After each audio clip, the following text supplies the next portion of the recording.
Good morning, everyone. This is Michelle testimony. I wanted to talk about yesterday, Halloween, and how it was for me and my son.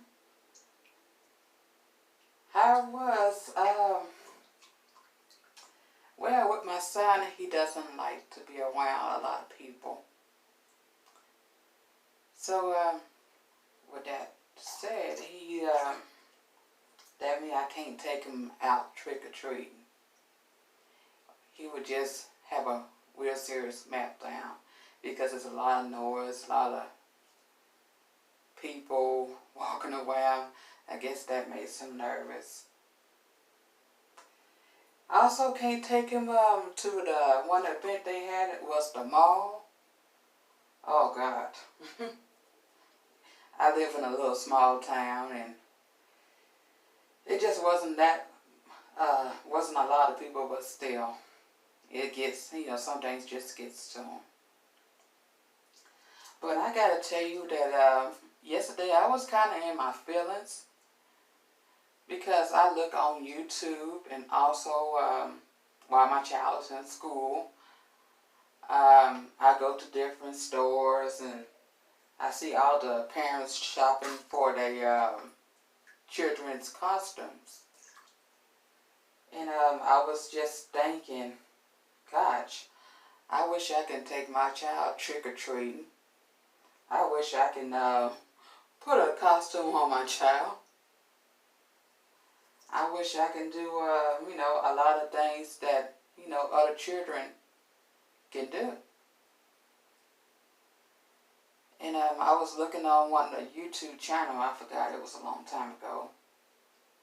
And one of the parents said, with parties, birthday parties, or whatever, children parties, you got to learn how to let that go. And as soon as I heard that, I had to cry. Oh my God, I had to cry. I'm like, let it go. I'm like, oh my gosh. But I felt like, my kid won't be able to be a kid. Going to birthday parties. It's just like when y'all was a kid. Y'all have them fond memories of going to birthday parties, Christmas parties, Halloween parties, fall festival. Do you know how it hurts for me as a parent just to let that go? It hurts. It really hurts. And I still haven't came to grasp with it. And so I have to learn how to do other things, especially during the holidays. Like some moms on YouTube said, because it was so cold outside to do trick-or-treating, what they did was, I think it was gift bags, little gift bags, and they just sat and watched movies and stuff like that, which I, thought was a good idea. So I said, heck, what if I just turn the TV on and he can just watch movies and maybe eat popcorn or some candy? Yeah, and that works, and it seems like he's more happy that way. I think that's what the goal in life for, our children. At least try to make them happy, comfortable. And I guess I have to learn to, let it go. Just going to events and like being a child, like. I know I have to realize it's hard on my son with his autism. But as me as a parent, it's just hard to let go. It's just so hard to let go because I don't know about y'all. I didn't sign up for this, to be honest with you. I didn't sign up for this. When I had a baby, I was visioning, taking the baby places, you know, just enjoying life, parties and everything, playing with the other kids. And right now, this is my reality. He don't do so well with other people. He don't play with other kids. He would rather play alone. Oh, God. Even going to the park, it is a headache. God forbid if it's a lot of kids, we have to turn right back around and go home. My son would rather play in a parking lot, just running around or whatever. It looks like they just make him more happy. And yes, he is the only child. Yeah, he's my only child I got. And with this autism thing, it's a different journey from a parent that have normal children. It's a way different journey. And yes, it is a lot harder. And I guess to see the good into it, like for the people that have normal children, I feel like they take stuff for granted. They take a lot of stuff for granted. I mean, at least you get to take your child to the grocery store. At least you get to take your child to the fall festival. At least you get to take your child to the flea market. At least you get to take your child to the mall. At least you get to take your child shopping. Shoe shopping, coat shopping, whatever. I can't even do that. Every time I go to the store to do shoe shopping, I really have to guess what size my child wears.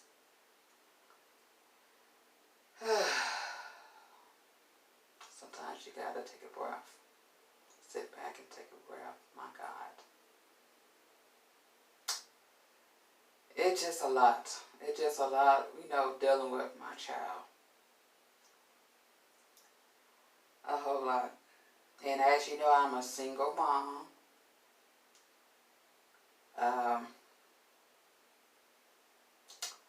My mother, she passed away like 10 years ago. So to be honest with you, I have no one. I have no family here, no friends that I can just say, hey, can you come over and help me or spend time with me? No, I don't have that. I don't have that support.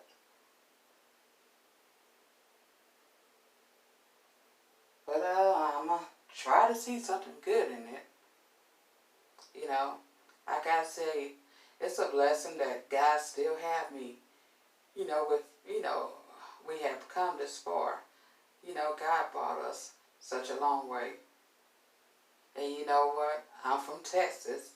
And as you know, Texas don't have a lot of good services for children with autism. Unless you live in Plano area, live in the rich side of the area, then you get a little bit more better services. Which is a shame. It's desegregated, yes.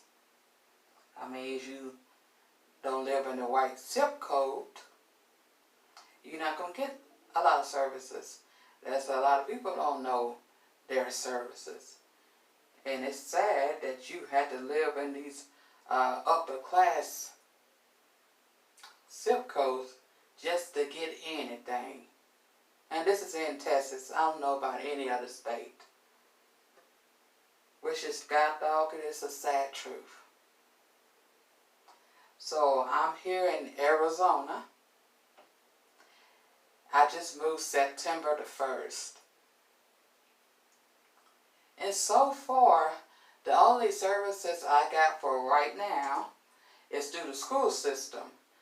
Now, state-wise, I have applied for it, and it's a process, like a rating process. So I'm waiting right now for the services to come through for my son. It's moving a little slow, but hey, I would rather wait for a couple months than 10 to 20 years. And this is in Texas. 10 to 20 years waiting list. Y'all know people that have children with autism or any other special needs. Y'all know about that waiting list. Y'all know. Texas is the only state that's really bad with that waiting list. It's very bad. That's the most highest. It's so high, that's one of the reasons why, we moved. I moved, here to Arizona to get my son better services. And I gotta tell you, since we moved, my son has gotten a lot better. Because the school system is much better than where I came from, to be honest with you. A whole lot better. My God, they got him writing his name. They got him writing letters. Oh, man. Even though my son is nonverbal, they is working with him a lot more than what I came from. Services is a lot better. And the services he got OT with the school system, and also speech therapists. And they're going to run some more tests on him to see what else he qualified. And that's a blessing in that. I got to tell you, sometimes you got to move out of your comfort zone to get better results. And that's what God has showed me. I gotta tell you how good God is. If it wasn't for the Lord, we would still be stuck in the same situation that we was in. My God.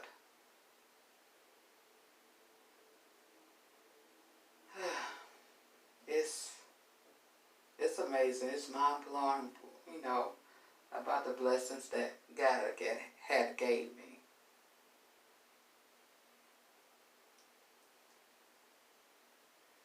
Yes. And I must share testimony. And if y'all can leave your opinions or questions or concerns at the bottom, I sure appreciate it. Because I'm a mom that's still learning about this autism thing, about special needs, period. Because again, my son is nonverbal, and it's a lot to handle. So, your opinions, especially people that have autism, parents that have children with autism, if you can give me some pointers, whatever pointers will be great. Everyone have a blessed day.